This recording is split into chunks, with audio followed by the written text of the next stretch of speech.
안녕하세요 여러분. 오늘은 현지 미국 간호사 전해주는 영어의 중요성이라는 주제로 찾아온 이상민입니다. 오늘 여러분들께 전해드릴 간호사 선생님들의 사연은 아마 여러분이 생각하셨던 것 이상으로 현실적일 것입니다. 요새 많은 미국 간호사분들도 유튜브를 통해서 미국 간호사와 영어에 대한 이야기를 많이 전해주시고 계신데 그만큼 미국 간호사에게 영어 실력은 필수 불가결한 문제라고 할 수 있답니다. 그럼 지금 바로 세 분의 미국 간호사 분들의 사연을 들려드릴까 합니다. 첫 번째 사연은 토마스 앵고에서 진행 중인 펜실베니아의 WPCC 널싱홈 취업 인입 프로그램을 통해서 현지에서 근무 중인 이땡땡 선생님의 사연입니다. 안녕하세요. 잘 지내시죠? 저는 토마스 앵코를 통해 펜실베니아 피츠버그 WPCC 널싱홈으로부터 영주권을 취득하여 근무 중인 이땡땡 간호사라고 합니다. 감사하게도 제가 일하고 있는 WPCC에는 코로나 환자가 발생하지 않아 다행히 잘 지내고 있지만 긴장의 끈을 놓지 않고 있어요. 특히 근무하는 곳이 검사 결과를 기다리는 환자가 있는 홀이라 PPE 착용하면서 더 주의하고 있답니다. 영어에 대한 개인적인 생각은 현지에서 쓰는 자연스러운 회화 공부를 많이 해야 할 것 같아요. 저도 미국 오기 전까지는 오랫동안 국제학교에서 근무를 했기 때문에 영어를 쓰는 환경에 노출되긴 했지만 미국에 오니 저의 영어가 그리 만족스럽지는 않네요. 기본적인 생활 영어, 보험회사나 부동산이나 은행 같은 곳 이런 것들의 영어는 IELTS 공부를 했으니 전혀 무리가 없지만 병원 및 널싱홈 등 근무하는 곳에서 쓰는 영어는 약간의 차이가 있는 것 같습니다. 차팅, 리포트 같은 기본적인 본인 업무도 전혀 문제가 안 되지만 RN으로서 많은 스태프들과 일을 할 때는 그들과 의사소통이 잘 되는 영어 실력을 갖춰야 본인의 성취감이 더할 것 같습니다. 개인적인 생각은 남편도 학교를 다니면서 시술까지 하는데 언어의 장벽이 크다고 합니다. 그들만이 쓰는 표현, 책에도 안 나오는 표현들은 실제 현지에서 부딪히며 배우는 수밖에 없을 것 같습니다. 아직까지는 저도 실전을 통해 배우는 중이라 추천해 드릴 만한 영어 공부는 잘 모르겠지만 제 이야기가 도움이 되셨으면 하네요. 한국 간호사분들 모두 힘내세요. 두 번째 순서로는 얼마 전 저희 블로그 포스팅을 통해 소식을 전해드렸던 VA 미국 국립제왕군인병원에 취업이 되신 이주원 최윤영 선생님의 사연입니다. 먼저 ICU 파트에서 근무 중인 이주원 남자 간호사 선생님의 사연부터 만나보실까요? 안녕하세요. 저는 맨하탄 VA 제왕 국립병원 SICU 파트에서 근무 중인 이주원 간호사라고 합니다. 영어에 대해 미국 간호사 한 달 정도 일해본 경험을 바탕으로 적어보겠습니다. 일단 한마디로 말하면 안 들립니다입니다. 우리 모두가 스트레스 받았거나 받고 있는 부분은 말하기일지도 모릅니다. 애증의 IELTS의 영향이죠. 사실 IELTS 할 때도 듣기 공부를 거의 하지 않고 모의고사나 실제 시험이나 리스닝 밴드 스코어 6.0, 6.5 정도는 나왔답니다. 듣기는 공부 안 해도 되겠다고 생각했어요. 유학을 경험했거나 외국인 친구가 많거나 활동적이신 분들은 듣기 실력이 저보다 나으신 분들도 많을 거예요. 저는 사실 영어를 잘하지 못합니다. 임상 경력과 간호력에 더 승부수를 걸고 미국 간호사를 준비했습니다. 그래서 그런지 제가 그동안 간과한 부분은 바로 듣기 부분입니다. 사실 IELTS 스피킹 점수를 취득하면 스피킹 스트레스는 혼자만의 것입니다. 말하고 싶은 것이 안 떠오르면 답답하긴 해요. 그래도 검색하지 말고 다음엔 이렇게 말해 생각해서 찾아놓고 정말 안 되면 돌려서 말하면 됩니다. 개떡같이 말해도 사실 네이티브들이 알아서 잘 듣거든요. 근데 간호사 일이라는 게 이해해서 확인하고 즉각적으로 어떤 퍼포먼스를 해야 하는데 읽기는 천천히 된다 하더라도 회진 돌거나 인계하거나 할 때 듣기가 정확하지 않으니 귀찮게 자꾸 물어보거나 되물어서 확인해야 합니다.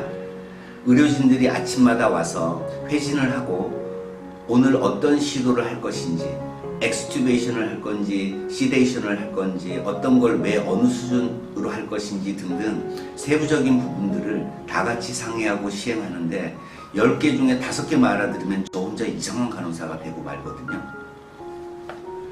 응급 상황이면 문제는 더 심각하죠. 물건 이름도 생소하답니다. 약 이름도 생소합니다. 1000번은 투여해본 칼슘 그루코네이트를 못 알아들어서 ICU 실장님이 웃으면서 가져다 주기도 했어요. 환자 혈압이 60대였는데 말이죠. 다행인 건 제가 가장 멀리서 온 아래는 걸 일찍이 아셔서 아르헨티나 출신이신 실장님은 인상 하나 쓰지 않으셨죠. 그래서 사실 비자 스크린 발급에 필요한 IELTS 스피킹 점수를 취득하셔서 회화 준비를 하시려는 분들이나 당장 IELTS 스피킹을 준비하는 기간이 1년 또는 그 이상이신 분들에게는 유튜브 메디칼 부분 영상들을 추천합니다. 물론 다른 미드도 좋아요. 들려야 말하기도 하니까 많은 것들을 듣기 당부합니다. 저는 ICU 간호사로서 지금도 유튜브로 ICU 다큐멘터리를 검색해서 듣기도 합니다. 에피소드가 굉장히 많아요. 여기서 실제 일하시는 분들의 영어도 들을 수 있습니다. 쉬프트 리포트 영상들도 도움이 되고 메디칼 미드도 좋고 아니면 그냥 미드도 좋아요. 그냥 미드는 생활수다에 도움이 될 것 같습니다. 실제 병원에서 필요한 영어는 감히 원어민이 실제 사용하는 영어 듣기라고 말씀드립니다. 모두들 파이팅 하세요. 다음은 병동에서 근무 중인 최윤영 간호사의 사연입니다. 안녕하세요. 저는 토마스 앵콜을 통해 미국 영주권을 수령하고 맨하탄 베테랑 어드미니스트레이션 하스피탈 제양 군인 국립병원에 채용되어 병동에서 근무 중인 최윤영 간호사라고 합니다. 백 과장님께 영어에 대한 조언과 도움을 요청받아서 이렇게 여러분들에게 글로 인사드리게 되었어요.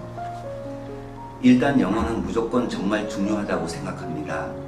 모국어가 영어가 아닌 저희에게는 평생의 숙제라고 생각하고요. 특히나 일을 할 때는 더더욱 중요하겠죠. 간호사라는 직업이 의사소통이 너무나 중요한 직업이기에 미국에서 일을 시작하고도 의사소통이 잘 안 되어 해고당하는 경우도 빈번히 발생합니다. 그만큼 많은 준비가 필요할 것 같아요. 우선 할 말이 참 많은데 자, 의학용어에 대해서 말씀드릴게요. 사실 오더를 읽고 수행하는 것에는 큰 어려움은 없으실 것 같아요. 대부분의 오더에서 사용되는 의학용어는 한국에서 일할 때와 비슷하기 때문에 금방 적응했습니다. 문제는 의사와의 대화, 수많은 부서와의 대화, 전화, 환자 보호자와의 대화 등등 리스닝과 스피킹의 문제입니다. 예를 들면 의사와의 대화에서는 내가 아는 약물인데도 발음이 너무 달라서 말로 들을 때는 이게 무슨 약인지 싶은 경우가 많습니다. 하물며 아세트아미노펜, 라식 등등 매일 쓰던 약들도 발음이 생소해서 모르는 것 같이 느껴져요. 이 문제는 레포트 타임이라고 인계하는 시간에 많은 어려움이 적용됐습니다. 레포트 시간을 잘 활용하면 일 시작 전 환자 파악에 도움이 되는데 처음에는 약 이름도 발음이 다르고 다들 말이 너무 빨라서 알아들을 수가 없었어요. 또 다른 예로는 같은 행위를 다른 어휘를 쓴다는 겁니다.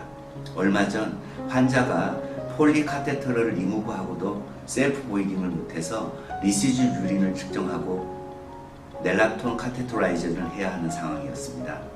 한국에서는 항상 넬락톤 하고만 말했는데 여기서는 그 단어를 아예 안 쓰더라고요. 스트레이트 카테토라이제이션이라고 말하는 걸 처음 알았습니다. 오더에 프로토콜로 적혀 있어서 문제는 없었지만 이런 식으로 같은 중재를 다르게 말하는 경우가 많습니다. 프로토콜을 보고 스트레이트 카테토라이제이션이 바로 넬라톤인가 하고 추측하고 동료 간호사에게 다시 한번 확인했었어요. 하지만 프로토콜을 써있지 않고 누군가가 그냥 저렇게 말했다면 처음에는 분명 못 알아들었을 것 같아요. 이건 부딪히면서 익숙해져야 할 문제인 것 같습니다. 일상회화에 대해서 얘기해드리고 싶은데요. 일할 때는 일상회화가 많이 필요 없다고 생각하실 수도 있지만 절대 그렇지 않습니다. 동료 간호사, 의사, 환자, 보호자, 다른 부서 직원 등등 출근부터 퇴근까지 저는 의학 용어보다 스몰 톡 때문에 스트레스를 많이 받았어요. 물론 지금도 완전히 나아지지는 않았습니다. 동료들은 대부분 이해를 해주지만 사실 문제는 환자 보호자와의 대화입니다. 쉬프트를 처음 시작할 때 저를 소개하고 자연스럽게 인사를 하면서 친밀한 관계를 형성하고 헤드 투토 사정을 해야 하는데 아마 이게 완전히 사정을 해야 한다는 말인 것 같은데 어디서부터 어떻게 말을 해야 하는지 처음에는 너무 떨렸어요. 아무래도 말을 못하면 저 간호사 일은 제대로 할 수 있을까? 라는 생각을 가지게 될까봐 더 걱정했던 것도 사실입니다. 제가 이 환자를 제 시프트 동안은 책임을 져야 하니까요. 이 부분은 자신감을 가지시라고 말씀드리고 싶어요. 제가 플루언트하게 말을 하지는 못해도 필요한 부분들을 말을 할 수 있고 블루드 랩을 할 때 한 번에 성공하는 등 스킬을 보여주면 의아했던 분들과는 조금은 친해질 수 있었던 것 같아요. 또 바디랭귀지를 적극 활용하라고 추천드리고 싶네요. 그리고 주변에 도움을 청하면 흔쾌히 들어주는 동료들이 많이 있답니다. 다음은 한국에서 준비하면 좋을 것에 대해서 좀 얘기를 드리고 싶은데 무조건 영어로 말하는 기회를 늘리라고 말씀드리고 싶어요. 일을 하다 보면 하루에도 수백 번씩 갑자기 누가 말을 건다거나 내 환자 때문에 의사로부터 전화가 온다든가 갑자기 내 앞에 있는 전화가 울리고 콜벨이 울려서 받아야 하는 등의 수많은 상황에 놓이게 되는데요. 그때 당황하면 말도 잘 못 알아듣고 곤란한 상황에 처한답니다. 저는 한국에 있을 때 영어에 노출되는 직접 영어로 말하는 기회를 가지려고 노력했는데요. 전화 영어도 꾸준히 하고 영어 그룹 스타디나 모임 등등 인터넷에 찾아보면 엄청 많고 엄청 저렴하고 공짜인 것도 많습니다. 이런 모임에 같은 경우는 일을 하면서도 계속 나갔습니다. 여행을 좋아하면서 해외여행도 오프 생길 때마다 종종 나가서 실전 연습도 했고요.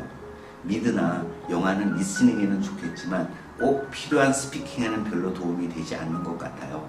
무조건 내 입으로 직접 말을 할 수 있는 기회를 최대한 늘려서 영어로 말을 하는 것에 대한 거부감을 낮추는 것이 도움이 많이 된 것 같습니다. 일단은 나 자신이 영어로 말하는 게 자연스럽다고 느낄 만큼 그 환경에 노출되는 게 중요하고 그러다 보면 자연스럽게 적절한 리액션, 바디랭귀지 등등도 얻게 됩니다.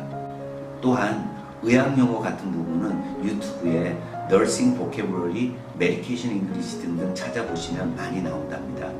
의학 용어는 익숙한 부분이라 일 시작하시기 직전에 한두 분만 보셔도 충분할 것 같네요. 쓰다 보니 너무 길어졌네요. 하고 싶은 말이 너무 많기도 해요. 제 이야기가 미국 간호사를 준비 중이신 한국의 많은 간호사 선생님들에게 도움이 되셨길 바랍니다. 오늘 이렇게 여러 미국 간호사 선생님들의 사연을 통해 영어의 중요성에 대한 이야기를 들려드렸는데요. 어때요? 도움이 좀 되셨나요? 아무래도 언어라는 것이 단기간에 향상되는 것이 아니고 공부나 시험을 통해 학습한다 하더라도 미국 현지에서 쓰이는 표현이나 발음, 억양 등 많은 차이가 있기 때문에 영어를 아무리 잘하는 사람이어도 미국에 살았던 경험이 없다면 초반에 많은 고생을 하실 수밖에 없습니다. 미국 간호사를 꿈꾸신다면 제가 지금까지 강조드렸던 영어의 중요성에 대해서 반드시 잊지 말고 유념해 주시기 바라고요. 다음 이 시간에는 현지 미국 간호사와의 전화 연결을 통한 영어의 중요성에 대한 주제로 여러분들을 찾아올게요. 미국 간호사는 역시 토마스 앵커. 그럼 안녕.